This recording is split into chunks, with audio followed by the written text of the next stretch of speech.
Hello everyone, আসসালামু আলাইকুম। কেমন আছেন সবাই? আশা করি অনেক ভালো আছেন। তো দেখেন, আজকে ছাদে চলে আসলাম। কয়েকদিন আমি বাসায় ছিলাম না, গিয়েছিলাম আমি বাড়িতে। এসে দেখি গাছের কি অবস্থা।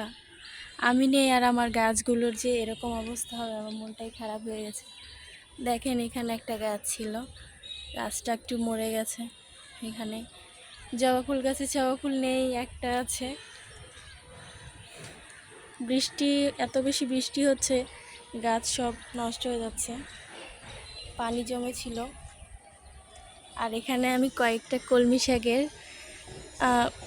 যে বাছা হয়, সেগুলো গেড়ে দিয়েছিলাম। সেগুলো থেকে দেখেন কতগুলো শাক হয়ে গেছে। আর এখানে গাঁদা ফুল, আর আমার বেলি ফুল গাছটার অবস্থা দেখেন, নতুন করে পাতা গজাচ্ছে আবারও, কিন্তু গাছটা মরে গিয়েছিল বোঝা যাচ্ছে।